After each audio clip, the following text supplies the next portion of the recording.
3, 2, 1, and we are live. I don't see myself yet. There I am.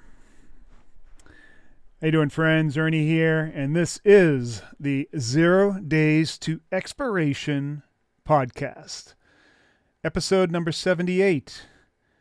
That means that there are 76 other episodes chock full of options expiration genius. Well, actually, there's only 75 because there still is that missing episode number 70, which does not exist. Someday it will appear. Today, we're going to talk. Today's going to be a short podcast, and it's really going to state a modification to our strategy. Not a modification, really, more like an adjunct to take care, not take advantage, but take care or adjust to the current market conditions. These market conditions that I'm speaking of is ultra low liquidity. So over the past 2 months or so, leading up to the Fed finally coming up with some sort of clarity around whether or not they're going to hike interest rates. New visitor. Yeah, we got to turn that off. Hike interest rates. The liquidity in the market has been slowly diminishing, and I'll explain this in a second. Liquidity, first of all, can be measured in options terms by open interest. What is open interest? Open interest are the number of contracts that are in play in the market. Now, as you know, we trade the E-mini futures with the 0 DTE event. And we trade the futures, the E-mini S&P, that's the ES/ES. We trade that because it has a lot of advantages over the SPX or the SPY. And the principal advantage it has is that it trades 24 hours a day. Well, it's actually 23 hours a day, 5.5 days a week. But that's a huge advantage. Plus, compared to the SPX, it also has volume. The SPX has no volume because it's not real. It's just a calculated index. You can't actually trade the SPX. You can trade derivatives of the index. The other advantage that the E-mini futures has is that it is not subject to the pattern day trader rule like the SPX is. So that means that people with small accounts can take advantage of this wonderful 0-DTE strategy. Otherwise, they would need an account that has at least $25,000 in it. And if it was under that, they'd have to be taking extra care to make sure that they do not violate that rule. Otherwise, they could get slapped with a restriction that will keep them from trading for up to 90 days. So all of these are advantages of the E-mini futures. One of the disadvantages is that compared to the SPX or even compared to the SPY, the E-mini futures has a lower volume and a lower open interest as a result. As I said, open interest are the number of contracts that are actually in play. That's the number of puts and calls that people put on, whether, long calls, long puts, whatever it is. It's the number of contracts that are in play. Now, the interesting thing is that this liquidity, this is sort of a proxy for liquidity, will show up as kind of, you could develop a histogram around it, but if you look at the liquidity at all the different strike prices, you'll notice that open interest seems to congregate over certain price levels. And this is very akin to the volume profile, where the volume profile has a lot of volume associated with different price levels, and they appear as nodes on the profile, or wells where there is a lack of volume. And we use this in the volume profile world because we know that when there's a large node surrounding a price level, we know that price tends to gravitate towards that node. Well, it's the same thing with options. When you have open interest that is built up around a particular strike price, you know that price tends to gravitate towards that level. Now, one thing that we've been experiencing lately are liquidity traps, where you think that you have the liquidity necessary to enter a trade and that there are counterparties there that you have really no worry about getting in and out of the trade with a halfway decent spread. And you can get a good price going in, you can get a good price coming out. No problem coming out because there's plenty of people out there. However, what's been happening in this really sketchy market, this market where the Fed has really created this environment where traders are they're nervous. They're nervous. They'll get in, they'll get out quickly, liquidity will dry up, leaving anybody that's in a trade in a very difficult spot, making it difficult for them to exit that trade. And in some cases that in other times you would look at that trade and you'd say, man, this is awesome. I'm right there inside my profit tent. I can get out, no problem. And then you notice that your P&L is concaved. And you're like, what? This doesn't make any sense. It should have a nice big, blooming P&L curve for me. But it doesn't. That's what's called a liquidity trap. You're in there and then you're stuck waiting for time to start getting on your side and then filling up that premium. But it never really happens. It doesn't happen until at the very end of the day. And by that time, price may have moved outside of your profitable range and you're trapped. You can't get in, you can't get out.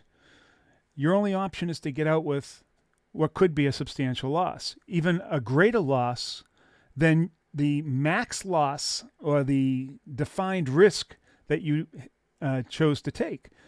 So you may choose then to just wait until expiration so that you can get that max loss or that defined risk that you chose in the beginning. And fortunately, with our strategy, we always choose asymmetric trades, so the defined risk is relatively small compared to the profit that we're going after. However, if you're in a position where normally you would be in profit, yet you can't get out because of this liquidity trap, this vacuum of liquidity, and if you had executed the trade right then and there, you could realistically and theoretically exit at a price or a loss greater than that defined risk that you took. That's crazy. That has been the problem of liquidity. So there are ways that you can work around this. One way that you can work around this is to place your strategies around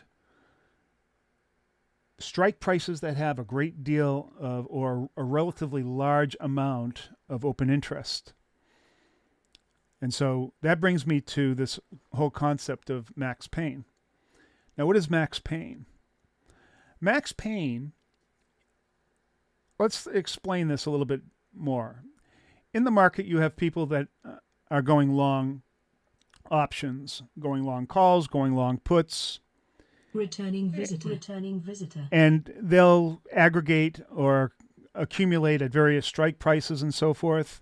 And if you took the aggregate of all of those, they want to be able to get to their price, right? So that they can get out of the market in the money and make some money, right? Option sellers, on the other hand, are taking the opposite side of that. They want those prices to be out of the money. There is an aggregate. If you took all the open interest, there is an aggregate between calls and puts where people who are long both calls and puts, there is one price or one strike that would produce the maximum amount of loss for whether or not you are going long a call or a long a put. So there is this one price, and that's called the max pain price. And you may notice that if you ever watched Max Pain, that the market often will gravitate towards that price because that's the aggregate price that all people that are long in the market are going to feel the pain. And it's also the aggregate point where option sellers are trying to push the market to through whatever means that they might be doing that, maybe institutional players or whatever, where they get the maximum profit. Now, it doesn't always happen that way. Price doesn't always gravitate towards the max pain point, this aggregate. However, price does often migrate towards one of these liquidity bumps or accumulation of liquidity at certain strike levels. Maybe not the aggregate one, but a specific price. In the same way that that works with volume profile, where price tends to migrate towards a volume node. So really, actually on Friday of last week, we had the max pain at 4,400 in the market. And right at the very end of the market, right near the end of expiration, price was hovering right around 4,400, and it stayed there almost right up to the very last minute, and then finally fell off by about 5 or 10 points. But that was an example of pinning a trade on max pain. And you may have heard me talk about pinning trades with our butterflies and pinning it right on those short strikes in the butterfly, and we love to do that. But now imagine if you take both of those concepts and you combine them and you say, okay, I'm going to try to take the butterfly short strikes where I want to be pinned, and I'm going to align that where max pain exists, or that level where you get the aggregate maximum pain for people who are long in the market. That is going to benefit people who are short in the market, because that's what we are. We are sellers of premium. We want to be where the people who are short in the market are going to benefit most. So that is the type of strategy that we might use in our zero DTE toolkit to optimize the possibility of profiting or maximizing the kind of profit that we can take. Now, max pain works out the aggregate pain of these liquidity areas works out a fairly regular amount of time, but it doesn't work all the time. The aggregate doesn't work all the time. It's inconsistent. So it's very difficult to develop a strategy saying that's what we're going to do. We're always going to place our butterfly short strikes right over the max pain for the entire market for that day. However, it does tend to gravitate towards one of the liquidity levels. In other words, there are, like I said, there may be several levels within the range of strike prices in an options contract on that day of expiration that have abnormally high levels of open interest. And so those are areas that we would concentrate on, or maybe we would look for clusters and position our butterflies or our option collection strategies around those clusters. And we know that we don't have to pin it all the time to make good profit. As a matter of fact, we can be on the edge of those liquidity areas and still profit very well. So that's how we're combating liquidity. There is one other more basic way that we can combat the lack of liquidity or a liquidity trap, and that is if we recognize that the liquidity is so sparse, or really there's no real clear place where you can place a strategy to optimize your chance of making profit, and maybe not even able to get the kind of risk to reward that we want, then we'll simply step aside and say, we're not going to play this game today. So those are our two strategies. Don't play the game, or play the game where the game is being played. I guess that's the way you can say it, where max pain is. We derive pleasure from max pain. There you go. All right, that's all I have to say for today's 0-DTE strategy moment. If you'd like to take advantage of our strategy, if you would like to learn about our strategy, methods, and process, you can try out the service by going to 0-dte.com/try. Get a 4-week trial. And after that 4 weeks, if you become a member, we'll rebate the cost of that trial. And you'll be in our family of now 500 plus traders and growing very quickly. Thank you very much. I hope everybody has a great day, and peace to you all. Max Payne.